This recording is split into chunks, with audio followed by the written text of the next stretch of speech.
ഈ കഴിഞ്ഞ 7 വർഷമായിട്ട് വിദ്യാഭ്യാസ രംഗത്ത് വന്നിട്ടുള്ള ഗുണനിലവാരത്തെക്കുറിച്ചുള്ള വളരെ കൃത്യമായ സത്യസന്ധമായ ഒരു ഗവേഷണം, ഒരു നിരീക്ഷണം, ഒരു പഠനം നമ്മൾ നടത്തിയിട്ടുണ്ടോ? സ്കൂൾ അധ്യാപകർ ഫേസ് ചെയ്യാൻ പോകുന്ന ഒരു കാര്യമുണ്ട്. അടുത്ത ഒരു 10 വർഷം കഴിയുമ്പോൾ ഇന്നത്തെ പകുതിയോ മൂന്നിലൊന്നോ കുട്ടികളെ സർക്കാർ പൊതുവിദ്യാലയങ്ങളിൽ ഉണ്ടാവും. ഈ കുട്ടികളെ പഠിപ്പിക്കുന്ന അധ്യാപകരുടെ നിരന്തര മൂല്യനിർണ്ണയം ആര് നടത്തും?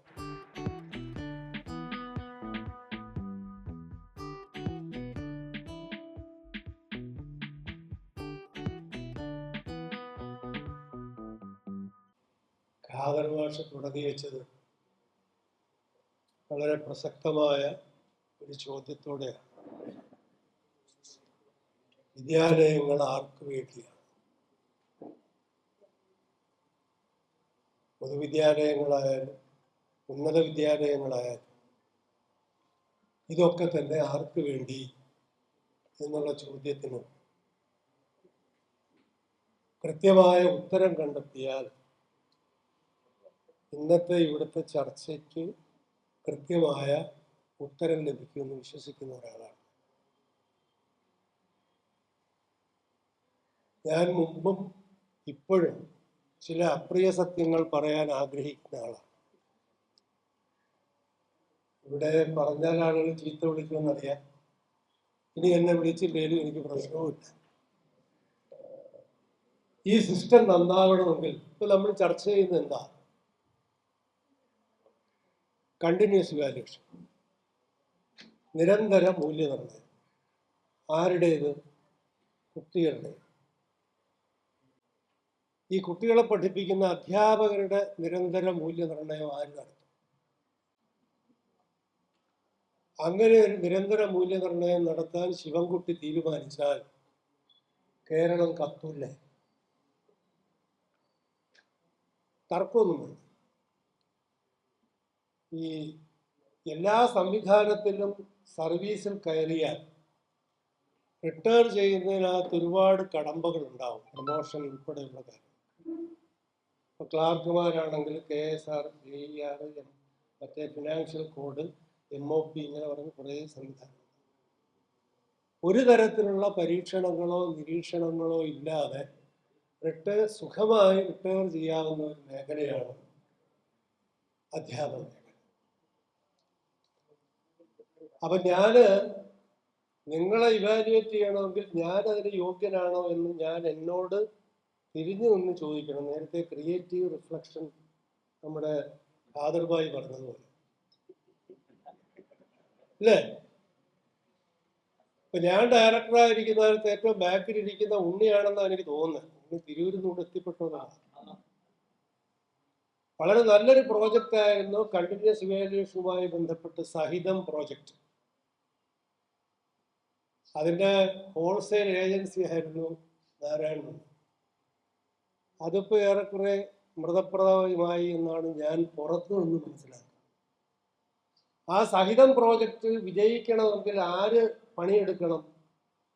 ഞാൻ നേരത്തെ പറഞ്ഞ കൂട്ടർ പണിയെടുക്കണം. കുട്ടികളല്ല, എൻ്റെ വർഗം പണിയെടുക്കും. അതിന് തയ്യാറാണോ ഇല്ലയോ എന്നുള്ള ചോദ്യത്തിന് ഉത്തരം ഞാനും നിങ്ങളും കണ്ടെത്തിയേ മതിയാവും. ഇവിടെ ഇരിക്കുന്നതിൽ മഹാഭൂരിപക്ഷവും ടീച്ചേഴ്സ് ആണെന്ന് എനിക്ക് നന്നായിട്ടറിയാം.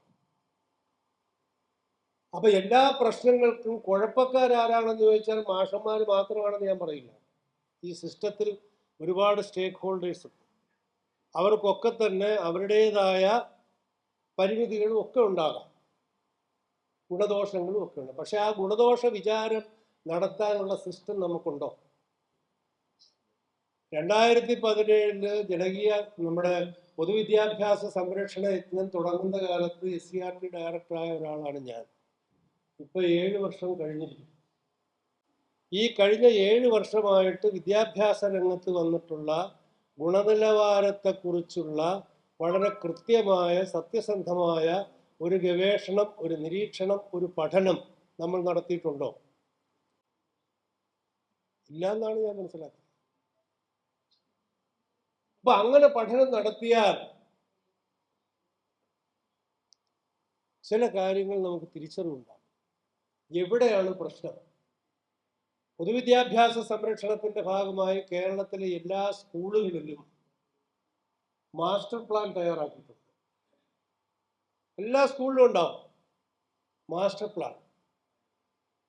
ആ മാസ്റ്റർ പ്ലാൻ പിന്നീട് ഏതെങ്കിലും സ്കൂളിൽ മറിച്ചു നോക്കിയിട്ടുണ്ടോ എന്ന് ചോദിച്ചാൽ, ഞാൻ ഒരുപാട് സ്കൂളുകൾ വിസിറ്റ് ചെയ്തിട്ടുണ്ട്.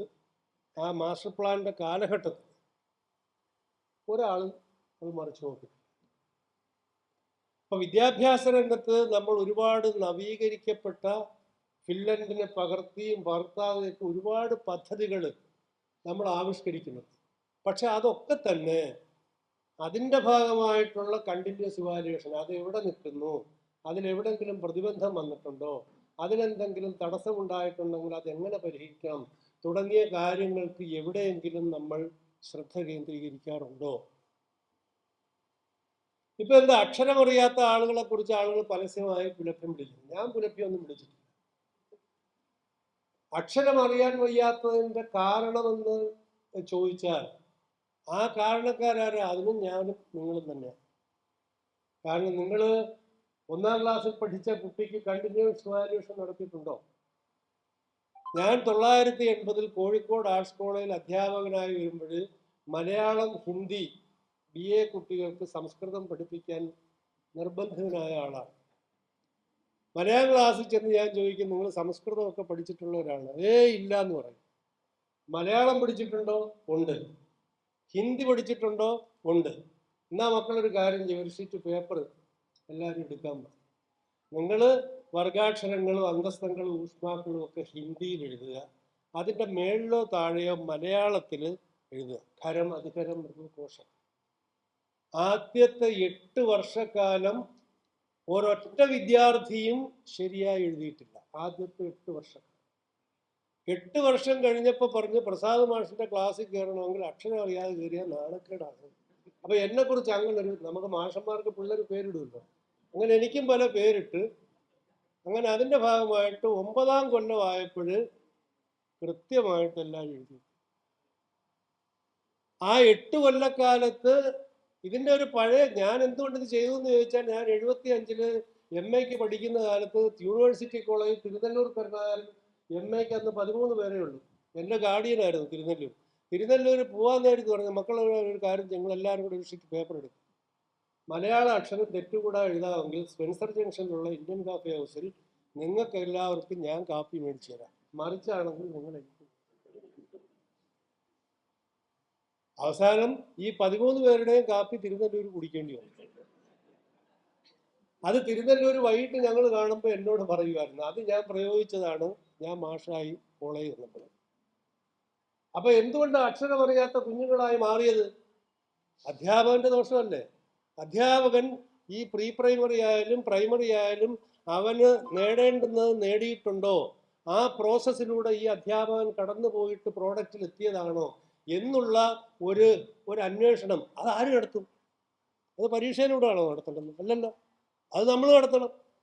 ആ സിസ്റ്റത്തിന്റെ ഭാഗമായ AKSTയുടെ സഖാവ് പറഞ്ഞൊരു കാര്യം ഞാൻ ഏറ്റവും കൂടുതൽ ശ്രദ്ധിച്ചിട്ടുള്ളത് നഴ്സറി സ്കൂളിലും പ്രീ സ്കൂളിലുമാണ്. സ്കൂൾ അധ്യാപകർ ഫേസ് ചെയ്യാൻ പോകുന്ന ഒരു കാര്യമുണ്ട്. അടുത്തൊരു 10 വർഷം കഴിയുമ്പോൾ ഇന്നത്തെ പകുതിയോ 1/3 കുട്ടികളെ സർക്കാർ പൊതുവിദ്യാലയങ്ങളിൽ ഉണ്ടാവും. കാരണം പ്രൈവറ്റ് മേഖലയിൽ നല്ല മൊഞ്ചുള്ള ഒരുപാട് പ്രീ പ്രൈമറികൾ ഇപ്പോഴുണ്ട്. ഒരു വർഷത്തേക്ക് 1 ലക്ഷം രൂപ, 1.5 ലക്ഷം രൂപ പണമുള്ളതിൻ്റെ മക്കൾ മാത്രമല്ല, ഒന്നും ഇല്ലാത്തതിൻ്റെ മക്കൾ പഠിക്കും. അവിടെ പഠിച്ചിറങ്ങുന്ന കുട്ടി പിന്നെ നിങ്ങളുടെ സർക്കാർ സ്കൂളിലേക്ക് വരില്ല. ഇപ്പോൾ RT ആക്ട് അനുസരിച്ച് 8ാം ക്ലാസ് വരെ TC ഒന്നും വേണ്ട, അവിടെ തന്നെ ഉണ്ട്, ആരുടെയും അനുവാദം വേണ്ട. അങ്ങനെ ഒരുപാട് സ്ഥാപനങ്ങളുണ്ട്. ഗുണതയുള്ളതും തുല്യതയുള്ളതുമായ വിദ്യാഭ്യാസം മതിയോ? പോരാ, മതനിരപേക്ഷ വിദ്യാഭ്യാസം വേണ്ടേ? നമ്മുടെ ഭരണകൂടം എന്ന് പറയുന്നത്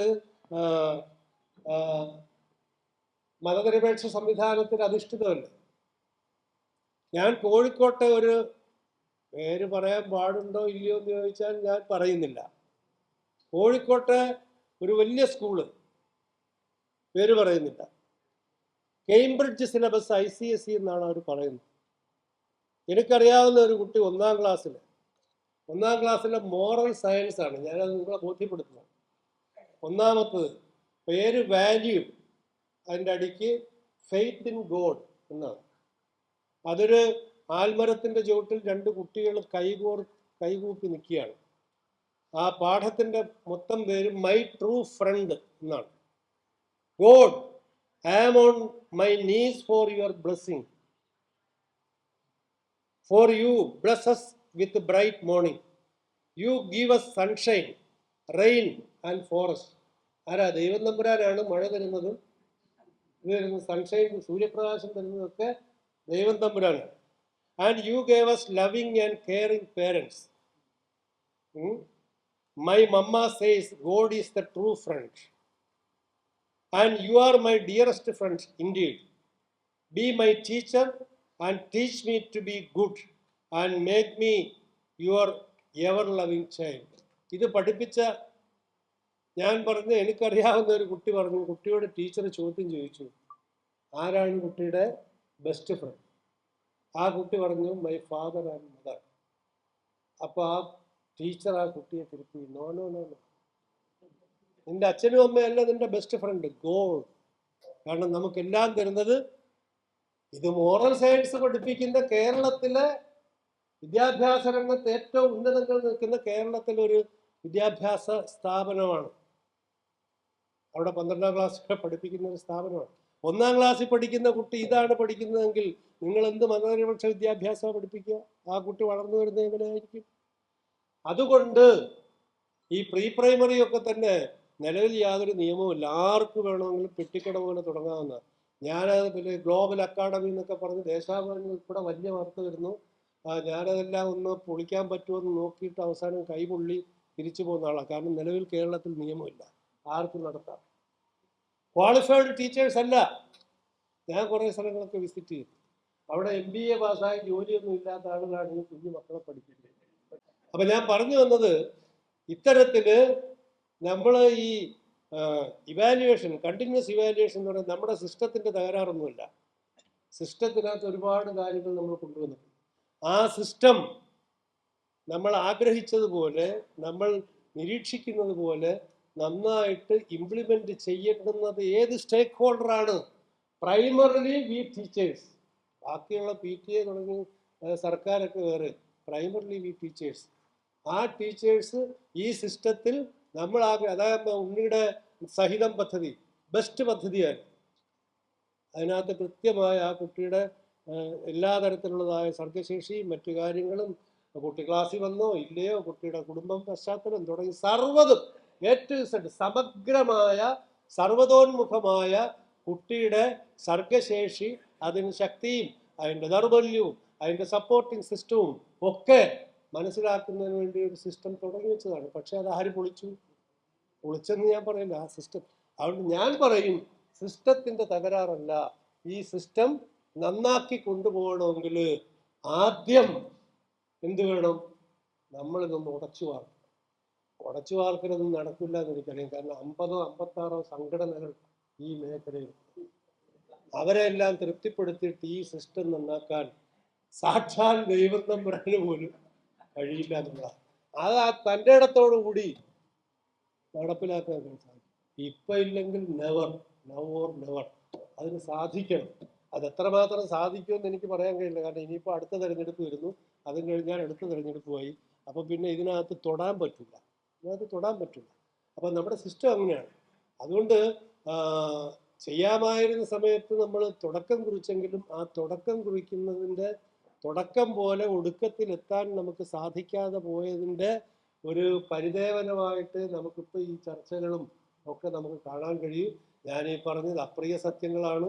പക്ഷേ ഇതാണ് വിദ്യാലയം ആർക്ക് വേണ്ടി? അതിൻ്റെ ഉത്തരം നിർഭയമായി പറയാൻ നമുക്ക് സാധിക്കണം. അധ്യാപകന് വേണ്ടി അല്ല, വിദ്യാർത്ഥിക്ക് വേണ്ടിയാണ്. അതിന് പണിയെടുക്കാൻ ഞാനും നിങ്ങളും ഈ സിസ്റ്റവും തയ്യാറാണ് എന്ന ചോദ്യത്തിന് കൃത്യമായ ഉത്തരം നമുക്കുണ്ടെങ്കിൽ എല്ലാ ഗുണതയും എല്ലാ തുല്യതയും ഒക്കെ കൂടെ താനേ വന്നുകൊള്ളും എന്ന് മാത്രം പറഞ്ഞുകൊണ്ട് ഞാൻ